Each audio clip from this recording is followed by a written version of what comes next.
They toasted my disappearance like a promotion, and my daughter smiled as if kindness were a knife with a bow on it. I suppose that's the cleanest way to say what happened, because the rest of that evening was sticky with speeches and applause and the quiet, humming humiliation of a woman being moved like furniture in a house she paid for. Yet here I am telling it to you, in the steady voice I reserve for storms and doctors' rooms and long bus rides at dusk, the voice that doesn't shake because I am 82 and have outlived shame, and because even if my hands trembled when I set my napkin down beside the plate, my mind didn't. It never has. Not when my husband was dying and asked me to keep the house in my name, no matter what the children said. Not when the boiler burst its temper one February. Not when the bank manager called me dear and tried to sell me an annuity that would have outlived both of us. And not tonight, when the girl I birthed raised her glass and announced to a table of neighbors and acquaintances and a reluctant priest that I would be moving to assisted living for everyone's peace of mind, as though my life were a squeaky hinge and she had finally found the oil. My name is Elena, widowed 15 years, small and stubborn in the way of women who learned to stretch soup and silence into a marriage, the kind of grandmother who keeps a sewing kit in her purse and a list of account numbers in a tin under the flower, the owner of this pale yellow house with the cracked front step and the rose bush that refuses to die even when the frost does its worst.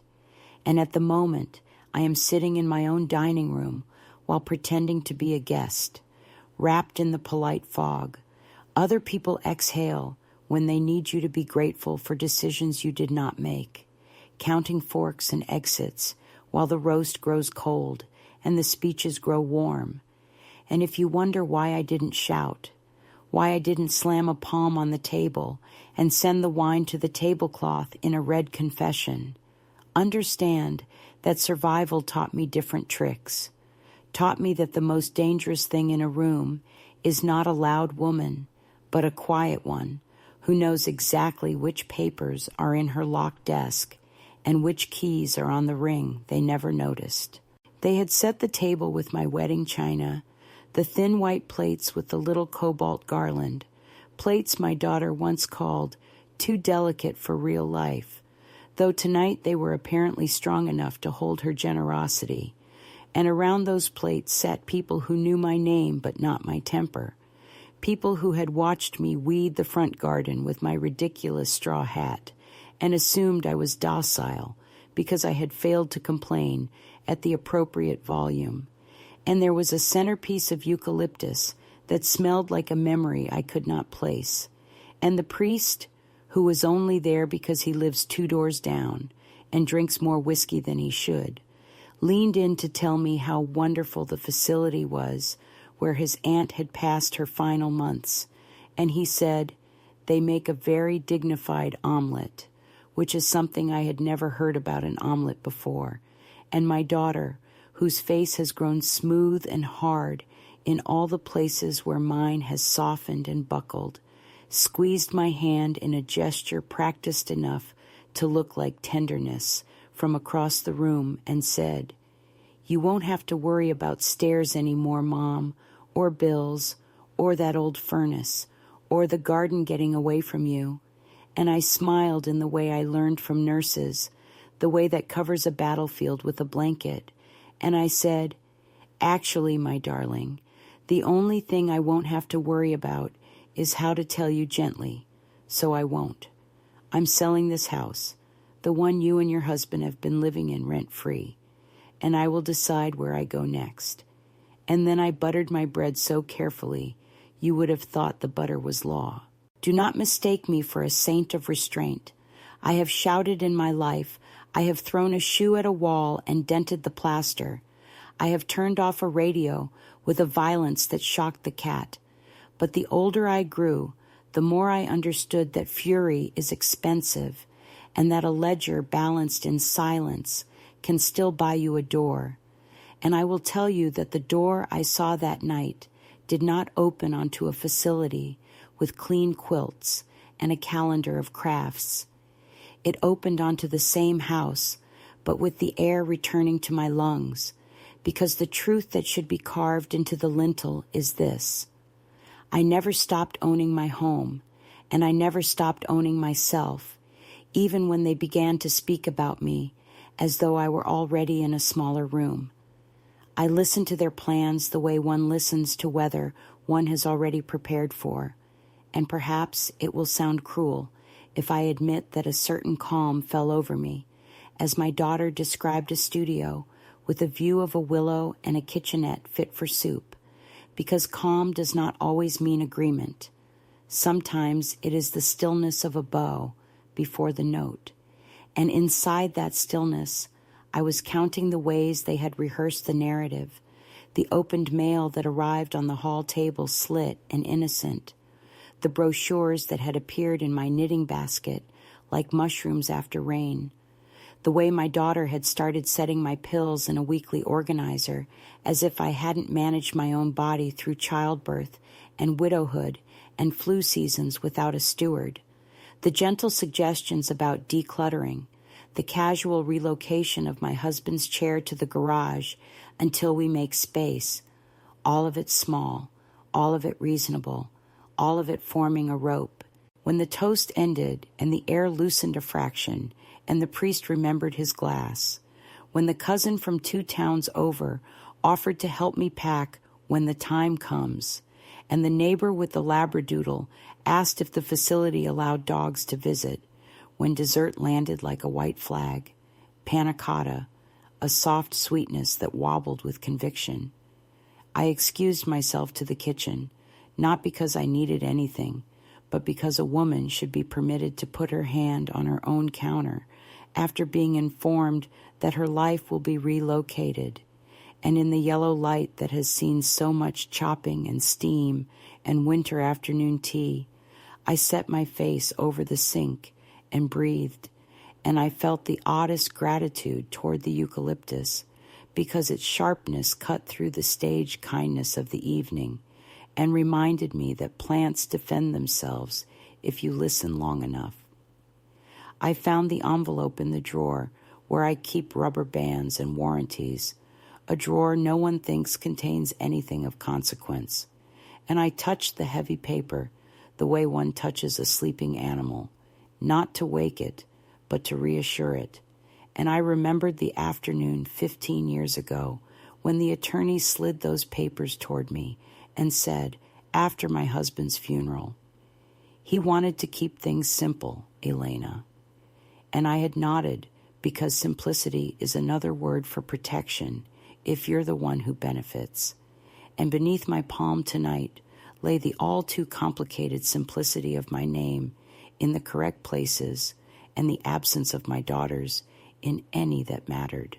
If you ask where I am now while telling you this, I'll say I am in the chair by the window in the back room, the room they call the sunroom, though the sun has long since learned to ration itself, and I am watching the thin ribbon of headlights move along the road beyond the hedge, and the eucalyptus from the table is in a jar beside me because I took it when they weren't looking, a souvenir of theater, and my dress smells faintly of rosemary and resolve, and my shoes are off because the day must always end in the body you came in, and there is a train in the distance, just enough iron on iron to make a person think of leaving, even if leaving means walking back into the same rooms with a different gait. I will not tell you that I am brave as if bravery were a magic coat you shrugged on when the weather changed.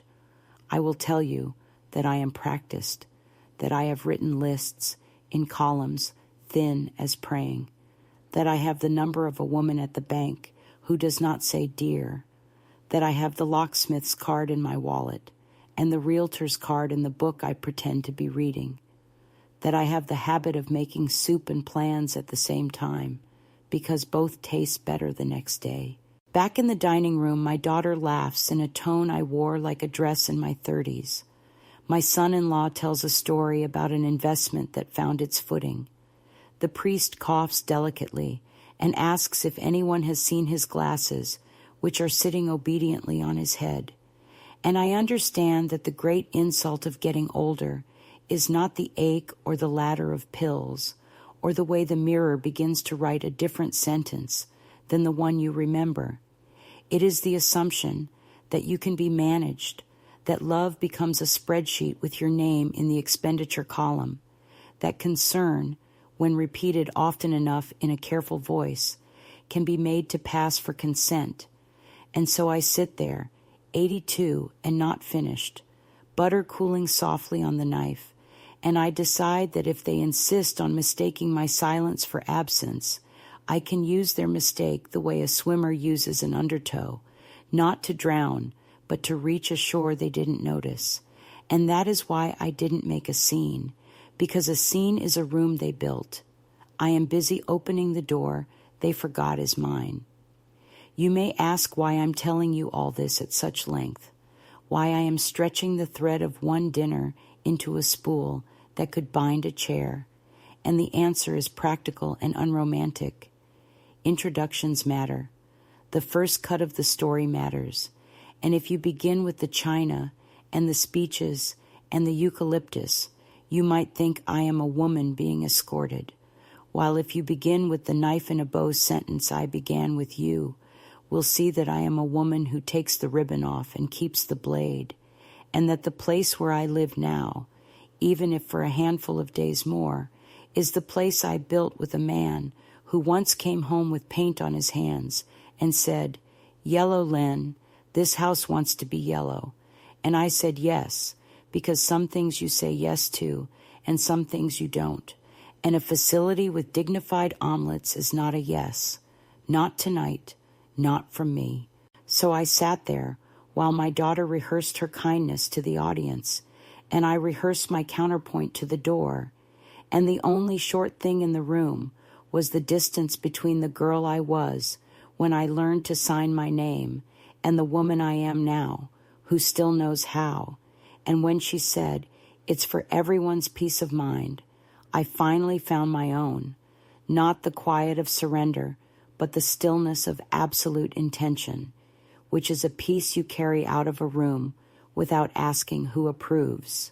It happened the way winter arrives in a mild year, not with snow that explains itself, but with a damp that gets into the bones before anyone admits the season has changed, because after the dinner, the house seemed to exhale as though it had finished a performance and could go back to being unkind in private. And I found on the hall table an envelope slit with the same neat little knife my daughter uses for cheese, an envelope addressed to me from a medical practice I did not know, and inside there was a letter thanking me for attending a cognitive assessment last Tuesday at 11, which I had not, along with a summary printed in soothing fonts declaring mild impairment and recommending supportive living arrangements within 6 months, and the line that turned the air to glass said the daughter was grateful for the clinic's help in clarifying next steps, which was a polite way of recording a lie. And I stood there with the letter open like a trap, and I remembered Tuesday at 11 I had been in the garden deadheading roses, which means either I had been misdiagnosed through osmosis or someone had taken my name into a room and used it like a coat that fit them better than me. And before the sound of my own pulse settled, I heard my son-in-law in the study, speaking in the careful voice men use when they are arranging things that should not be arranged, telling someone named Carol that listings moved fast in our neighborhood, and that even if the owner insisted on staying through the holidays, they could target a late winter closing. And he said, "We're on the deed by implication," which is a phrase so stupid it deserves its own museum. And Carol on speaker explained that implication does not sign papers and that elder law gets fussy. And then he said, "We've got a letter from a doctor." And I understood that the dinner had not been a beginning but a reveal, the moment a curtain rose on a stage already built, and the truth I had suspected but not named loomed up with a calmness that felt like being leveled, because it is one thing to be minimized by gossip and another to be erased by documentation. I took the letter to the kitchen and set it beside the sink where I peel carrots, because there are places in a house where decisions ripen, and the sink is one of them, a domestic altar where I have baptized potatoes and grief. And as the refrigerator hummed its indifferent hymn, I read the paragraphs again, noting the clinic's address and the polite signature of an administrator who would no doubt apologize brightly if I called to ask why I had been evaluated in absentia. And I noticed also that the copy line at the bottom listed my daughter as the contact for results, and there was something almost elegant in that detail. How efficiently concern becomes custody if you let it. How a phone number in the wrong column can turn a person into a case. And I felt my face arrange itself into the same expression I wear for funerals and new appliances, a patient resignation that frees the hands to act.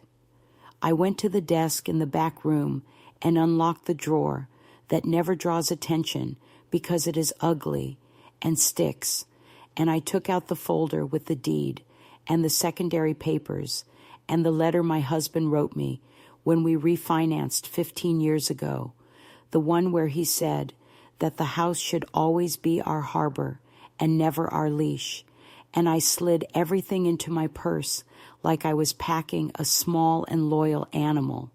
And then I did the most radical thing I could think of, which was nothing at all for 5 minutes, simply sitting in the chair and feeling the weight of the purse on my lap, letting the rage pass through the sieve of age until what remained was usable. When I stood, the house seemed to tilt, not the architecture, the story of it, and I could see where they had already begun to nudge the narrative into place.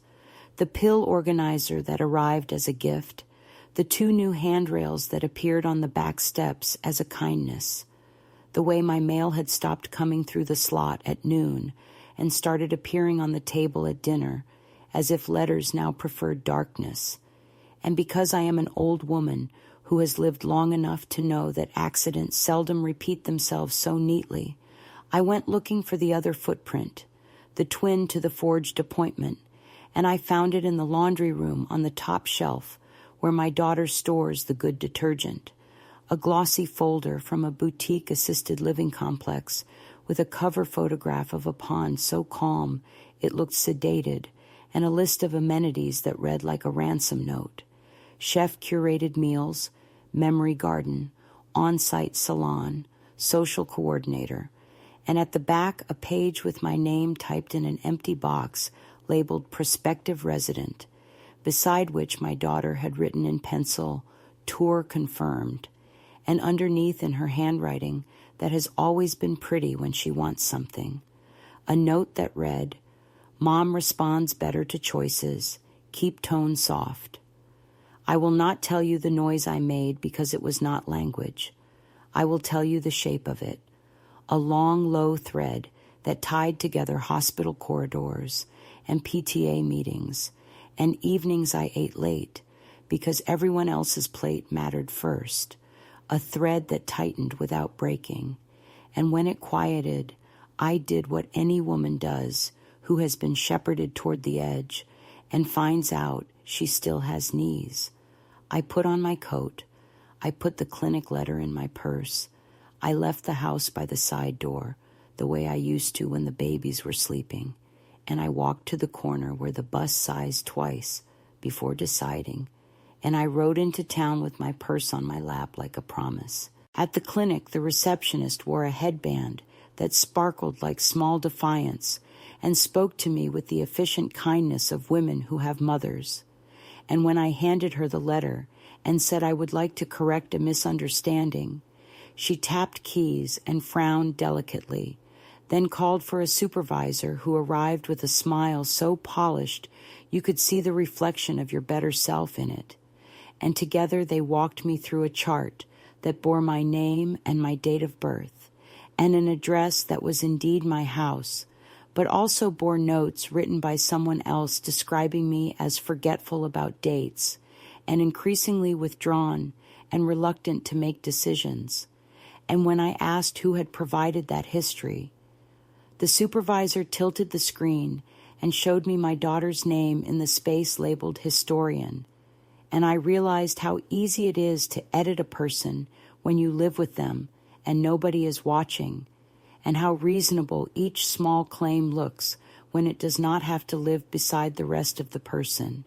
And I laid my palm on the counter and said, as calmly as a stone says, "Here I am," that I had not consented to any evaluation, that I had not attended, that I would like my chart to say so in words that could be read in court if it came to that.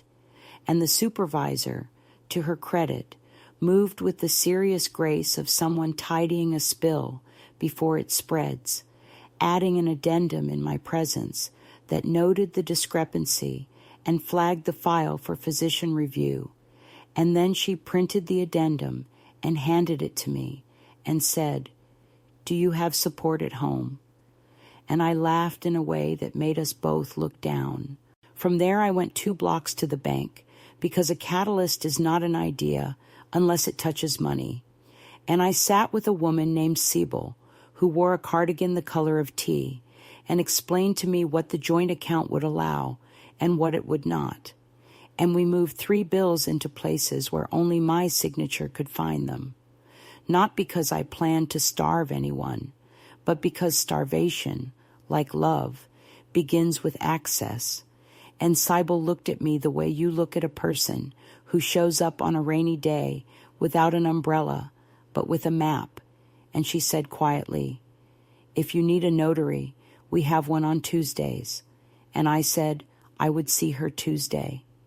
The final errand, because stories insist on their rituals, was to stop by the small law office above the bakery, where my neighbor Lorraine once settled a boundary dispute over a fence and a very determined lilac, and I booked a consultation with a young attorney whose shoes were sensible and whose eyes were older than her face, and I slid the deed onto her desk, and the clinic letter, and the addendum, and I told her that my daughter had just thrown me a very pretty going-away party from a house I own, and the attorney nodded in a way that said this was neither her first nor her last mother, and she said, "We will arrange a capacity letter from your primary doctor.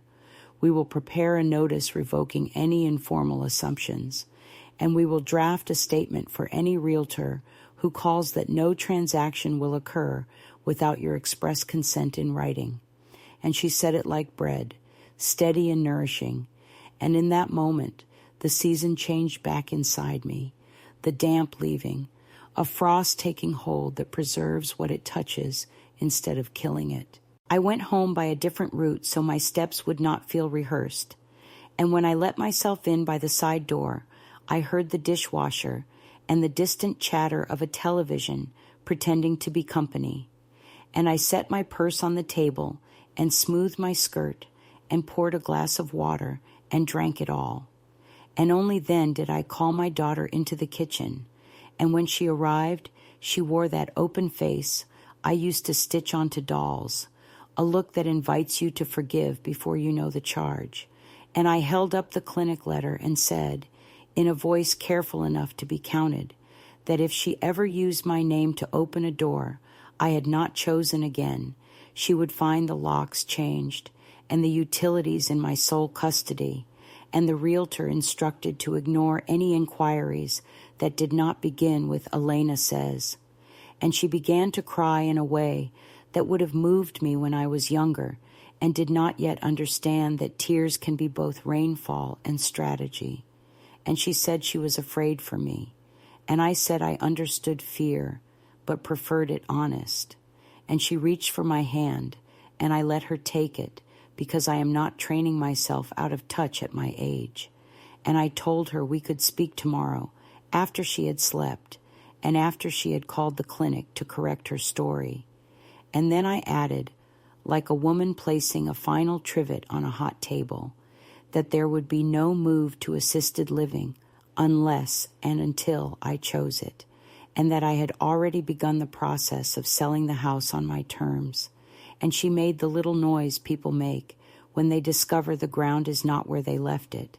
And that was the moment, the hinge of the year, the click of the season, when the catalyst stopped being a future threat and became the past tense of a decision I had already made. After the confrontation, the air in the house changed without sound, the way milk turns before you smell it. And though the curtains still let in their measured light, and the kettle still whistled on time, I could feel how everything had been quietly reassigned. They began speaking around me instead of to me, their sentences forming polite fences, and the days acquired a strange, museum-like polish, every surface gleaming with the effort of control. I noticed it first in the kitchen, the grocery list rewritten in my daughter's handwriting, my own neat columns crossed through, the items rearranged into categories that made sense only to her: no butter, no sugar, less salt, more probiotic yogurt. And when I reached for the tin of tea that had been mine for 40 years, it had migrated to a higher shelf, out of reach unless I brought the step stool from the laundry room. The change was small enough to pass as tidying, but the logic of the house had shifted. Its rhythm no longer belonged to me. They began to perform kindnesses I had not asked for, small rearrangements that disguised the theft of decision. My daughter replaced my curtains with gauze panels she called light therapy, and when I said the morning glare would fade the colors in the rug, she laughed as if I had said something whimsical instead of practical. My son-in-law installed a digital thermostat and an app on his phone that let him adjust the temperature from anywhere, so that even in my own living room, the air obeyed someone else's hand. The mail started arriving pre-sorted, bills on one side, catalogs gone, to keep you from being overwhelmed, she said. But the real weight was in the silence that followed every suggestion, that pause in which I was meant to nod so the conversation could end. At night, the house whispered with its new rules. They closed doors that had always been left open, locked cabinets that had held nothing more than spare towels, and the soft hum of cameras joined the old clock's heartbeat in the hall. When I asked about the small black dot near the ceiling, my son-in-law said it was a motion sensor for security, but the way his eyes slid aside told me that safety was not its only function. Even the cat avoided those corners, as if it too sensed the scrutiny. I stopped playing the radio after dinner because the music interfered with their television. Instead, I listened to the sound of drawers being opened, the faint clicks of keyboards in other rooms, the digital life moving through the house like a second pulse. One morning I found my address book missing. In its place lay a new one with clean pages, the old one too messy, according to my daughter. The names I had written in faded ink, women from sewing circles, neighbors long gone, the number of my husband's cousin in Barcelona, were gone too, replaced by nothing, an emptiness disguised as order. That afternoon, she suggested I give up my landline, since everyone uses mobile now, and when I hesitated, she offered to manage my calls through hers, so nothing important gets missed. It was all phrased as help, as efficiency, but help that erases you is a form of burial, and I began to feel as though I were being wrapped in layers of convenience until only the outline remained. The neighborhood began to forget me as quickly as the house did. When I walked to the corner store, people greeted me with the polite vagueness reserved for newcomers. Someone had told them, I think, that I was moving soon, that the house was changing hands, because the grocer asked if he should forward my usual order after the sale went through. I told him I was not moving, but the disbelief in his eyes was gentle and complete. That evening, my daughter printed a list of transition tasks and pinned it to the fridge, a column of items that read like a pre-written obituary. Downsize wardrobe, cancel utilities, notify insurance, schedule movers. She said it would make things smoother when the time came. I asked when exactly that time would be, and she smiled, saying, "Sooner than you think, Mom. Change always sneaks up on us." I began keeping my own notebook, small enough to hide in my apron pocket, where I wrote down each change as it happened. The mail slot replaced with a locked box, my doctor's number rerouted, the spare keys collected for safekeeping. I was not documenting to prove madness, but to confirm sanity, because in this new polite tyranny, the crime was always too small to accuse, too subtle to name. If I confronted her, she wept. If I thanked her, she sighed with relief. Between us stretched a choreography of care and control, and I learned again that survival is the art of pretending you agree just long enough to reach the door. The only true companion left to me was the garden.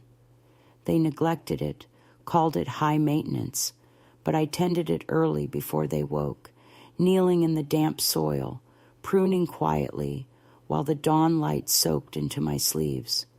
The roses, stubborn things, bloomed out of season that year, their petals streaked like old porcelain, and I took it as a kind of secret applause, proof that life continues under supervision if it wants to.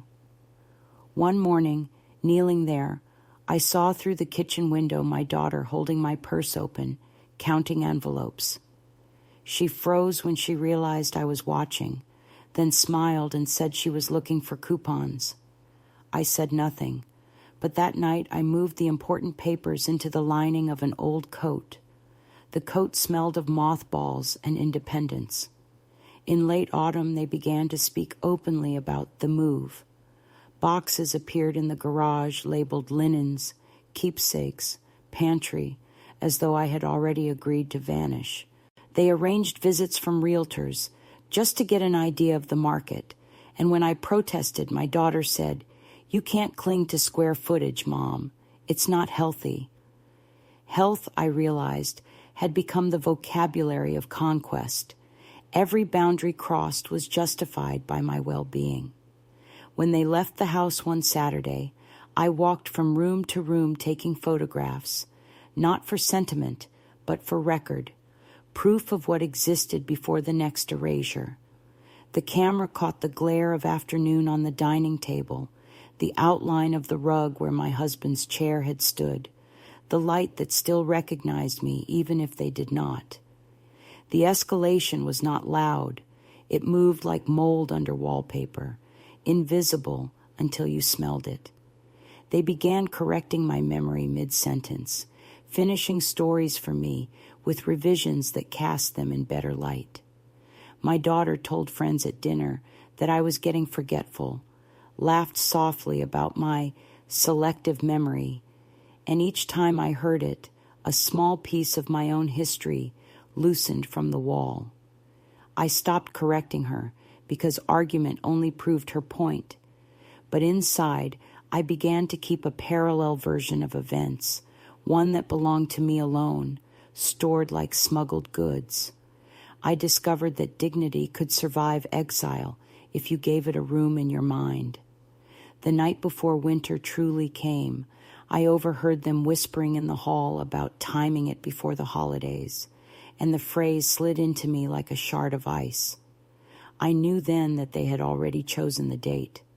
The house would be sold, the boxes labeled, and I would be moved as easily as the furniture.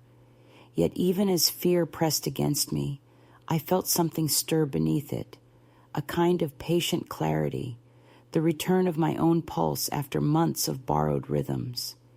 They believed the old woman in the corner chair was losing her grip, but what I was really losing was obedience, and that loss, quiet and deliberate, felt like the beginning of breath. By then, the list on the fridge had grown longer. Update address, donate winter clothes, cancel gardener. I took a pen and added one final line in the same neat script my husband had always admired, confirm ownership status, and left it there for her to see. When she noticed, she frowned, and for the first time, her voice trembled when she said, "What are you planning, Mom?" I answered honestly, "I'm planning to remember whose house this is." She laughed, but it was the kind of laugh that listens behind itself, checking for footsteps. That night, as I turned off the lights, I felt the house hesitate with me, as though it too had been waiting for someone to stop pretending. I woke the next morning before the house began its scheduled hum, before the thermostat clicked and the coffee grinder started its polite growl, and I stood at the window, watching the first light crawl over the hedge, as though the day were still deciding if it wanted to arrive. The silence of early hours is the most honest silence there is. It does not flatter or accuse. It simply waits for a decision. I had been waiting for months, waiting to be asked, waiting to be told, waiting to be seen, and somewhere between the rustle of the trees and the faint hum of the refrigerator, I understood that waiting is a form of obedience, and obedience, at my age, is a slow burial. I boiled water, made tea from the leaves they had hidden on the top shelf, and sat at the kitchen table with the same sense of ceremony with which one signs a will. I unfolded the notebook where I had recorded every small indignity, every rearrangement, every sentence that carried my name but not my consent, and I began to plan, not for defense, but for departure. The thought did not frighten me. It arrived like an old companion whose footsteps you know even in another life. The first act of freedom was absurdly simple. I took back my calendar. They had replaced it with a digital one that chirped reminders I had not set, appointments with realtors and doctors I had never met. In the drawer beneath it lay the one I had bought years ago, thick paper that still smelled faintly of ink. I opened it to the current month and wrote in large letters across the week ahead, mine.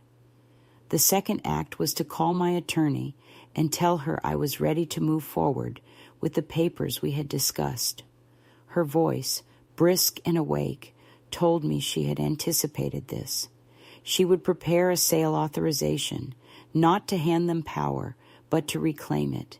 And she said she knew a realtor who worked quietly and discreetly with older clients who wanted privacy. I thanked her and hung up, the sound of the receiver heavier than I expected, as though the phone itself understood that the balance had shifted. I did not tell my daughter I was leaving. Secrecy was not deceit this time, but self-preservation. Instead, I performed the ritual of an ordinary day. I folded laundry, watered the plants, trimmed the dead blooms from the roses that still clung stubbornly to the stem. I made soup from the last of the carrots and left it simmering so the house would smell of comfort while I took a taxi downtown. At the attorney's office, I signed the preliminary papers with a hand that did not tremble. Each signature was a small resurrection, the return of a voice I thought had been taxed away. When she handed me copies in a manila folder, she said quietly, "You're not running away. You're going home." I carried that sentence like a talisman for the rest of the day. The realtor she introduced me to was a woman in her 50s with a calm manner and the rare gift of not mistaking old age for fragility. We met at a cafe 2 blocks from the river. I told her I wanted to sell the house privately, that I wanted the transaction quiet until the moment it could no longer be undone, and she nodded as though this request were as common as ordering tea. She said she knew buyers who respected privacy and older properties, people who saw charm where others saw inconvenience. "You'll need a new place before closing," she added. I told her I already had one in mind, though in truth it existed only as a picture in my head. A small cottage near the sea, white walls, a window seat, a garden large enough for memory and small enough for rest. She smiled, wrote a few notes, and said she would begin listing preparations under my maiden name. I had not seen that name written in years. It startled me how alive it looked, as though it had been waiting all this time for a reason to breathe again. When I returned home that evening, the soup was cool, and the house smelled of thyme and resentment. My daughter asked where I had gone. I told her the truth, or a version of it. I had been walking, I said, thinking about what to keep and what to give away. She brightened, misreading me entirely. "That's wonderful, Mom," she said. "It's good you're preparing. You'll love the new place."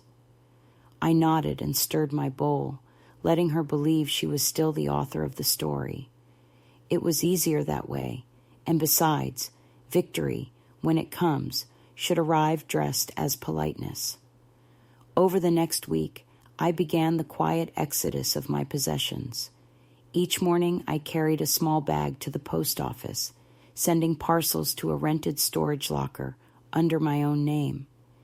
Inside went the objects that mattered: the photograph of my husband holding the first rose we planted, the quilt my mother made, the brooch shaped like an owl that had watched over every job interview and every funeral.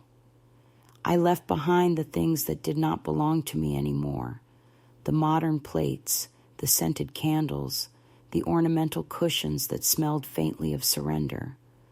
The more I sent away, the lighter the house felt, as though it knew its next chapter was already being written. One afternoon while my daughter was out, I opened the bureau in her old room, now her husband's office, and found, tucked among tax documents, a file marked Transition Plan. Inside were checklists and printed emails to a facility director, notes about my medications, estimates of my monthly care costs, and a line at the bottom that read, "Property sale to cover initial deposit." It was neatly organized treachery, a spreadsheet of benevolence, and for a long moment I felt something between laughter and grief, because cruelty, written in bureaucratic language, always sounds like love. I did not destroy the file. I photographed it page by page. Evidence, not revenge. I was past the age of drama, but not yet past the need for proof. The final act of the day that changed everything came almost by accident. I was in the garden trimming the hedge when the realtor called to say she had found a buyer, a young couple expecting their first child, charmed by the idea of starting life in a house built with care. They had offered the asking price, in cash, pending inspection. I said yes before fear could interfere. The sale would close in 6 weeks. She promised discretion until the contract was signed. When I hung up, the afternoon light seemed to tilt, sharper, clearer, as if the world had decided to show me its edges again. I sat on the bench my husband built, the wood cool beneath my palms, and whispered to the garden that we were both being freed. That evening, as the family sat down to dinner, my daughter announced she had scheduled a tour of another facility, one with more activities, more community. I thanked her, smiling, and asked for the brochure. I studied the photographs of cheerful strangers and said, "It's lovely, but I think I'll pass." She frowned. "You haven't even seen it." I looked at her and replied, "Some things you don't need to see to know they're not home." My son-in-law tried to change the subject, but the pause between us had already deepened into a small canyon. I let it sit there, quiet and growing, because sometimes silence is the only negotiation worth having. That night, I wrote a letter to the couple buying the house, a letter I never intended to send. I told them about the creak in the third stair, about how the light falls through the window at 4 p.m. about the rose bush that never dies, no matter how many winters try to finish it. I wished them laughter and forgiveness, two things that had once lived easily here. When I finished, I folded the letter and placed it in the drawer beside the deed, a benediction for strangers who would never know my name. Then I packed a small suitcase, the same one I carried on my honeymoon, and placed it by the door. The next morning, I woke to the sound of my daughter on the phone with her husband saying, "She's finally coming around." I smiled at the irony of it. Perhaps I was coming around, but not to her side. There is a kind of peace that comes only when you stop asking permission. As I watched the light move across the walls, I felt the house exhale one last time, relieved that its story would end with a woman who remembered what ownership meant. The midpoint of my life had come late, but it had come with clarity, and clarity at any age is its own beginning. I had thought that once the signatures were set in their sensible rows, and the buyers had said yes, and the inspection had been scheduled, the house might grant me a small season of quiet, like the hush after a storm when even the birds take stock. But what arrived instead was a fresh weather that did not announce itself as fury, only as pressure, a rising barometer of interventions that wore the polite clothing of care. And it began, as these things do, with a knock that wasn't quite a knock, a gentle tapping at 10 in the morning by a woman with a clipboard who introduced herself as a case manager from a community agency I had not requested, her smile already preloaded with concern as she asked if this was still a good time for our wellness visit, and glanced past my shoulder as if loneliness might be visible in the hallway. And I said as pleasantly as I could manage that I had not booked any visits and would not be needing one, at which point she folded her sympathy more tightly around her like a cardigan and said that a family member had called with worries about my decision-making, and that sometimes big changes can feel overwhelming. And I said that big changes were less overwhelming than small thefts, and I handed her my attorney's card the way you hand a traveler a map, and the poor woman, who was only doing the job that gets handed to women with 2 good ears and a pen, apologized, made a note, and retreated down the steps, leaving in her wake the faint smell of disinfectant and the very clear message that my daughter had decided to escalate from private choreography to public paperwork.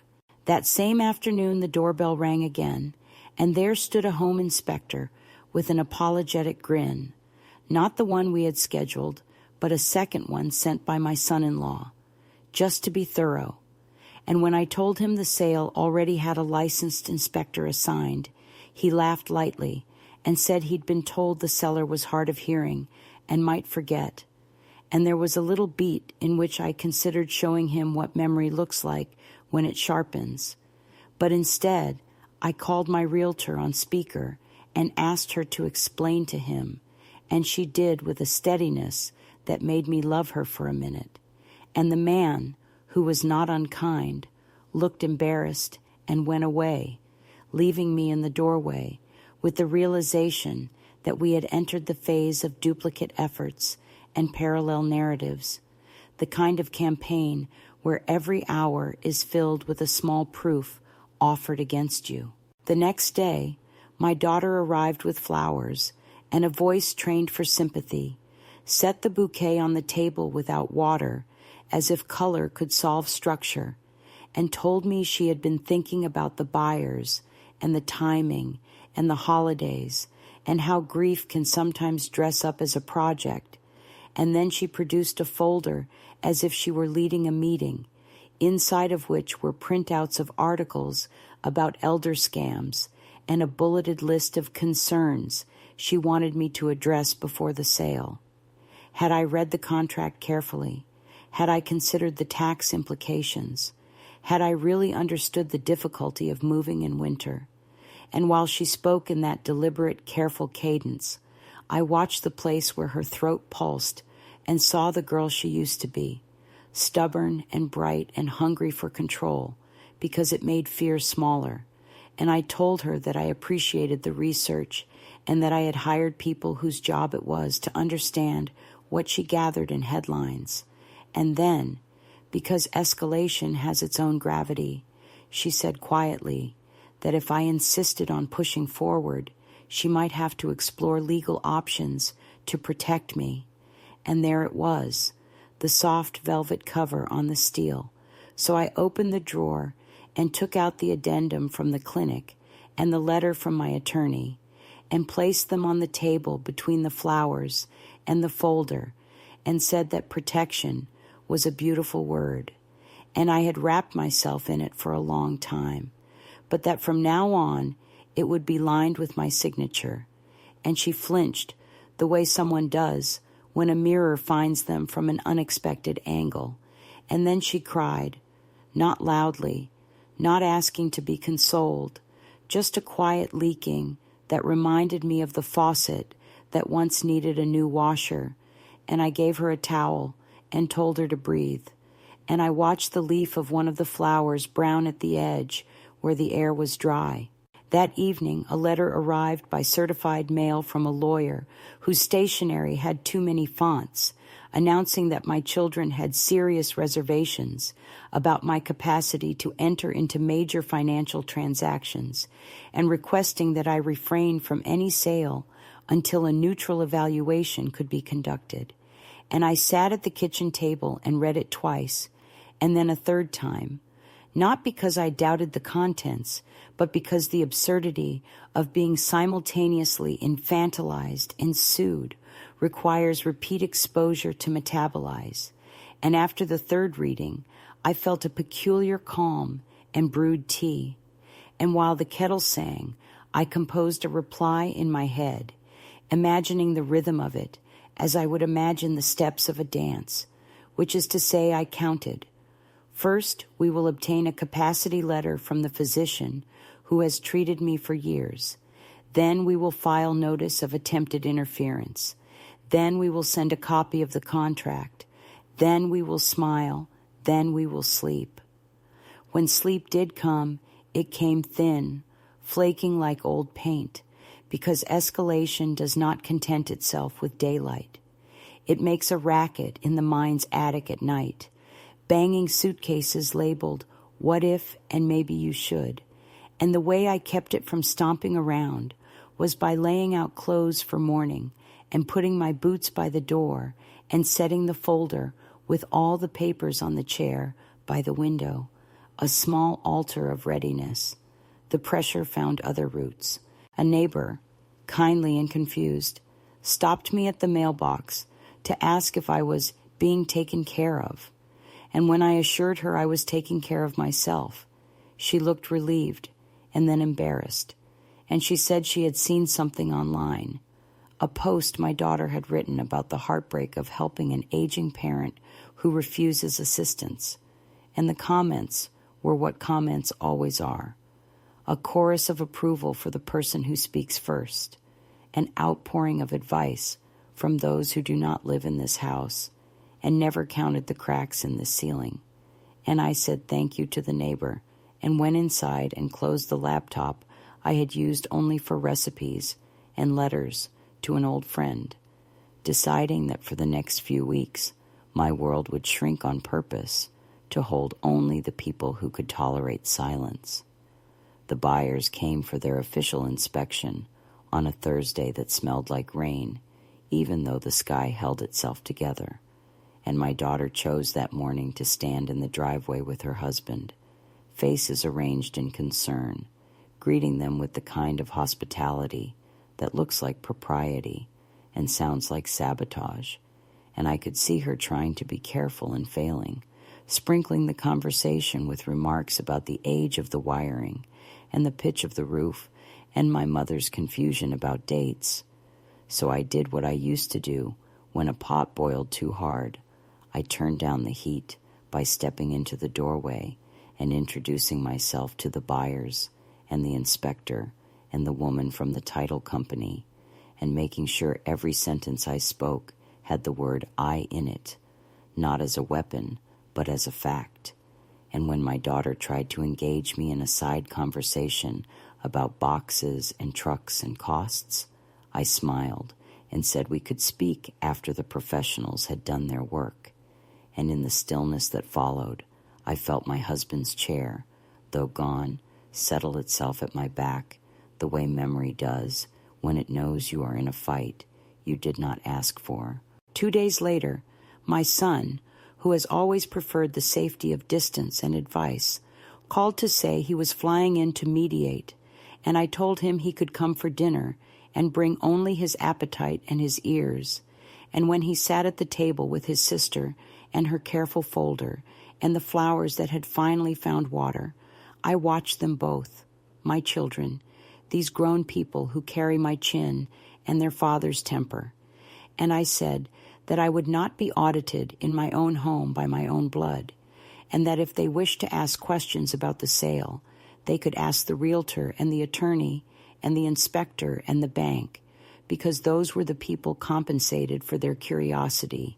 And my son, who has a kinder mouth than his sister, but a meaner fear, said that it hurts to be excluded. And I said the exclusion had been mutual for a long time. It had just been harder to see when I was cooking. It was not a triumphant speech, and it did not end with slamming. It ended with the kind of silence you hear at the end of a hymn when no one knows if there's another verse. And in that silence, my daughter reached for my hand, and I let her take it. And I told them both the date of closing and the date I would be moving. And I told them they were welcome to be present for neither.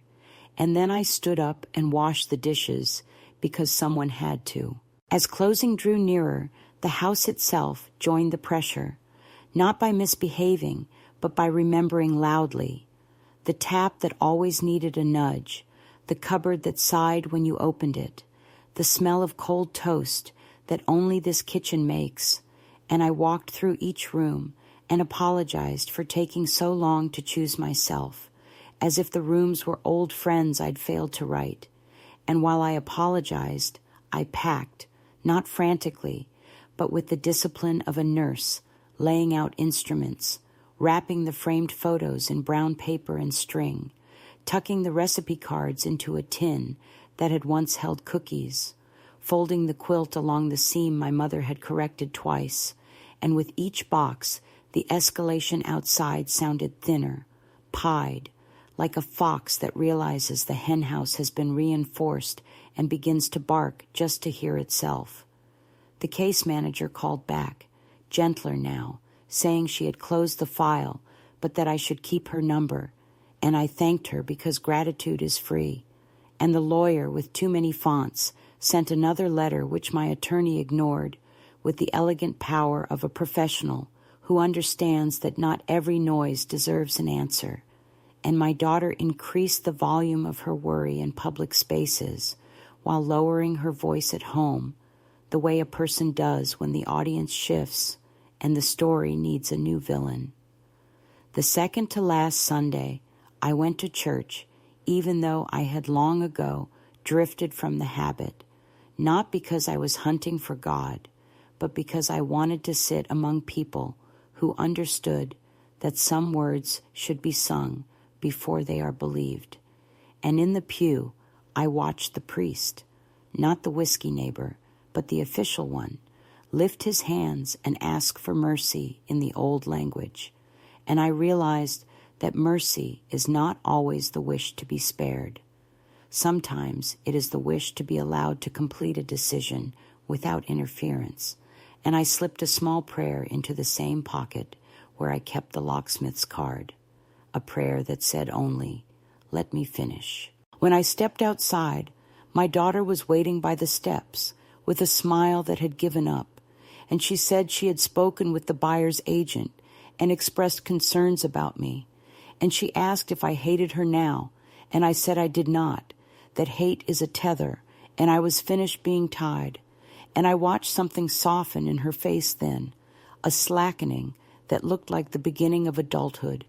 And she said she was afraid of being left with nothing but a box of photographs and the feeling that she had failed at being a daughter. And I told her the worst failure is to do the wrong thing loudly when the right thing is quiet. And we stood like that for a long time, two women related by blood and the fact of having been 20 once, while the wind rummaged through the coats of strangers. Of course, there had to be one more turn of the screw, because stories do not let go until you stop flinching, and it came 2 days before closing when a process server arrived with a petition for temporary guardianship, a last swing from a branch that did not hold, full of misstatements and diagnoses by rumor. And my attorney, bless her, met me at the courthouse without drama, where a judge with a face like a dry lake read the file, asked me 2 questions about my finances and one about my plan for living, and then looked over his glasses at the lawyer with too many fonts and said that grown adults are allowed to make choices their children dislike, and he signed a denial so briskly the paper hardly wrinkled. And when we stepped back onto the sidewalk, the air smelled like rain again. But it was honest rain this time, the kind that reminds you roofs have a purpose. I walked home under that sky and set the denial on the table beside the flowers, which even watered were starting to lose their bravado, and I brewed tea and sipped it slowly, and I realized my hands had stopped shaking days ago. The pressure did not stop. Phones still rang, neighbors still inquired, my daughter still measured me with her fear. But inside me, the barometer settled, and I could feel the house exhale for real now, not the practiced performance, but the sigh of a place that knows it will be handed to kind strangers with keys that fit. On the last night before the last week, my grandson slipped a note under the door in handwriting that had not yet learned to apologize for itself, telling me he believed me, and that he hoped the new place had a window good for reading. And I sat on the steps and cried for the first time in months, a steady, efficient crying that washed the grit out of the corners. And then I wrote him back a little map to the sunniest chair, the one I had not yet bought, and I told him to come when he was older and carried his own decisions like tools. By then, the house had become a ship ready to leave the harbor, lines tossed, engines checked, papers stamped, and if the second escalation was meant to capsize me, it had only taught me the names of the currents. I slept with the folder beside me like a dog, woke to a sky rinsed of pretense, and for the first time in a long decade, I felt not rescued, not saved, not spared, but tested and found intact, the way a beam sounds when you knock it with your knuckles, and it rings back solid, saying, "Here, still here," ready for the final blow that isn't destruction at all, but the clean break of a woman releasing what doesn't hold her anymore. The morning of the sale was so still that even the clocks seemed to hesitate, the air thick with the kind of quiet that belongs to endings pretending to be beginnings, and I woke before the alarm, not because I was anxious, but because the body knows when a decision is about to become permanent. I brewed coffee strong enough to stand a spoon, set out 3 cups, though only 1 would be used, and opened every curtain so that light could enter the house freely for once, as if to record what it was witnessing. The documents were stacked on the table, neat, unambiguous, the ink already dry from yesterday's pre-signing, and next to them lay the keys, heavy with memory, arranged like medals on parade. My daughter would be coming soon. The realtor had insisted on her presence, not because it was required, but because, she said gently, closure works better with witnesses. I thought closure was just another word for breath, and I had already practiced that privately. When the doorbell rang, it sounded ordinary, a sound I had heard thousands of times, yet it carried with it the sum of 40 years, every argument, every Christmas, every apology, folded into one metallic note. My daughter entered first, followed by her husband, whose politeness had become armor. They looked around the living room as if visiting a museum of a childhood they had misplaced. The realtor arrived a moment later, efficient, composed, carrying the envelope that would hold the cashier's check and the final statement. We all sat, the four of us, arranged by accident into a symmetry that felt ceremonial. My daughter tried to begin, her mouth opening, closing, the script she had written for me long ago dissolving in air too bright for deceit. I said quietly that before any signatures, I wanted to say something, not a speech, just a small correction to the record. This house, I said, was never a cage. It became one only when someone mistook my stillness for surrender. I built it with a man who believed in repair more than replacement, and today I'm keeping that promise, to repair the truth. The realtor, sensing the weight, bowed her head slightly, a kind of secular blessing, and slid the papers toward me. I signed first, my name moving across the page with the steadiness of a heartbeat, and the sound of the pen, soft and final, was louder than any argument. Then she handed me the buyer's copy and the envelope with the check, and the house was officially no longer mine. The strange thing was how free that felt. Not loss, not even relief, just air, an almost mathematical lightness. My daughter's eyes filled, but she did not cry. She asked where I would go, and I told her about the cottage by the sea, the one with the sunroom, the one she had dismissed as too isolated. I said isolation was a word invented by people afraid of quiet. She said she wished I had told her sooner, and I said she had not been listening for news that didn't flatter her. Her husband asked if I would consider letting them rent the house back for a few months while they looked for another, and for a long moment I thought about the kindness that age requires even when it isn't returned, and then I shook my head, not out of revenge, but because mercy without boundary is not virtue, but waste. You'll find another place, I said, one that doesn't confuse generosity with ownership.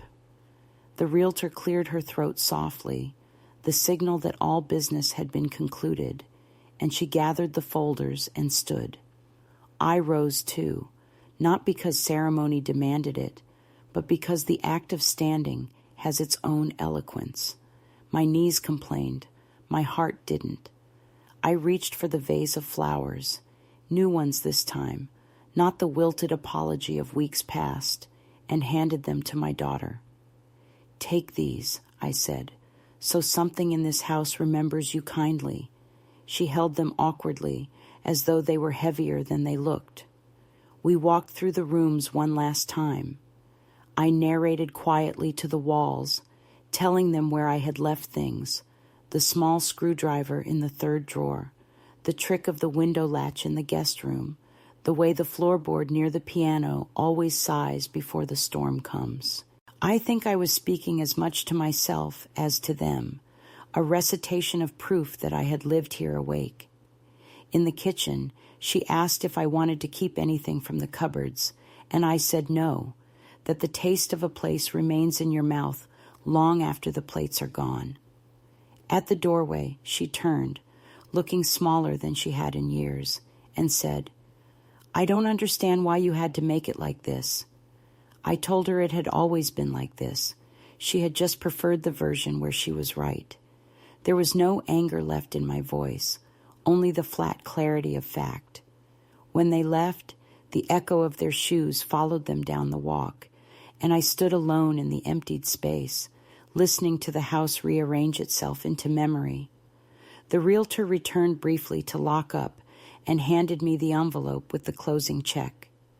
You did beautifully, she said, and I smiled because beauty had nothing to do with it, but grace did, the quiet variety that shows up after you've stopped trying to be admired. Once she was gone, I sat on the steps with the keys in my lap, turning them one by one, remembering their sounds, their tiny, distinct voices, the back door's click, the shed's stubborn grind, the front door's reluctant sigh. I tied them together with twine and slipped them into the mailbox for the new owners, a small offering to continuity. The taxi arrived as the first drops of rain began to mark the pavement. I didn't rush. I walked out without looking back because nostalgia is just another leash, and I had cut enough of those. The driver asked where to, and I gave him the address of the cottage, my new address, my own decision printed neatly on a scrap of paper I'd written that morning, in ink that didn't smudge. As we pulled away, I saw my daughter standing at the end of the block, holding the flowers like an unfinished sentence, and I lifted my hand in a gesture that was neither farewell nor forgiveness, just acknowledgement. We had both survived each other. The city slid past, then fields, then the thin blue hint of ocean, and the farther we drove, the more the air changed its weight, as if ownership of air were also negotiable. At the cottage, a woman from the rental office met me, efficient, brisk, her smile real in the way that people's smiles are when they expect nothing from you. The key fit perfectly. Inside, the room smelled of new paint and pine, a scent that belongs only to beginnings.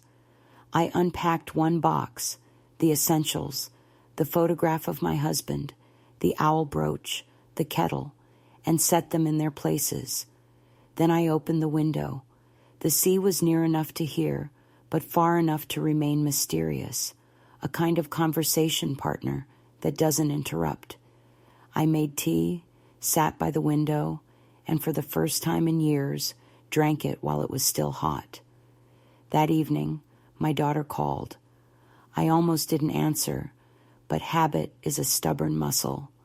Her voice was small, uncertain. She said the buyers had moved in, that they loved the roses, that she hoped I was safe. I said I was more than safe. I was awake. She apologized in her way, saying she had only wanted what was best. I told her that's what everyone wants, and that's how most harm begins. Then I softened, because cruelty, even righteous cruelty, has no home here. I said she could visit when she wished, but to call first. We hung up quietly. I sat for a long while after, watching the last light pour itself across the floor, thinking how strange it is that freedom doesn't arrive with drums or thunder, but with the simple sound of your own breathing, no longer asking permission. The house I sold still stands, holding its new lives. The daughter I raised still walks through her own fear. The woman I am sits here in a room filled with salt air and absence that does not ache. I keep the documents in a drawer, not as trophies, but as proof that choice is possible even late, that the handwriting of defiance can remain steady. When people say it's too late to begin again, I want to hand them this moment, the kettle clicking off, the sky bruised but not broken, the sea exhaling its endless argument, and tell them that beginnings don't need witnesses, only intention. And so, as night folds itself around the cottage, I close the window, whisper a small thank you to the dark for leaving me alone, and I smile, because tomorrow there will be tea and a walk and the sound of waves measuring time that belongs only to me. The sea has a way of measuring time without clocks. It keeps the rhythm of truth rather than the rhythm of hours, and in the weeks since I left the yellow house, I have learned to listen to it as if it were a second heart, slow, unsentimental, impossible to hurry. The cottage is small but precise, every object chosen by my own hand, every sound belonging only to the day that makes it. I rise before dawn because the light here is tender at first, a blue milk that spills across the window frame and settles into gold, and I drink my coffee facing east, the cup warm against my palms, the air smelling faintly of salt and pine, and the past that no longer needs management. Sometimes I forget that I am 82, until the radio announcer says the date, and I do the arithmetic again, surprised that the number continues to grow while the feeling of age refuses to obey it. I walk the beach each afternoon, not for exercise, but for conversation. The water speaks in fragments, sometimes accusing, sometimes forgiving, and I answer in the same language. The gulls are the only witnesses, and they gossip kindly. Letters arrive from my daughter once a week, written in the new tone of adults who have stopped performing for one another. She tells me about the house they are renting, about the repairs, about the grandson who is learning to drive, and at the end of every letter there is the same sentence: I hope you're happy. It is not a question and not a declaration, just a gentle placement of hope where control used to live. I write back, not with instructions or corrections, but with stories, the smell of rain on seaweed, the way the neighbor's dog sleeps under my porch, the taste of the first tomato from the garden I planted myself. We are learning to speak again without the heavy furniture of obligation between us, and that is its own kind of miracle. She calls sometimes in the evenings, her voice thinner than I remember, but softer too, and we talk not about the past, but about recipes, weather, the small mercies of daily life. Forgiveness has no ceremony. It arrives through repetition, like breathing.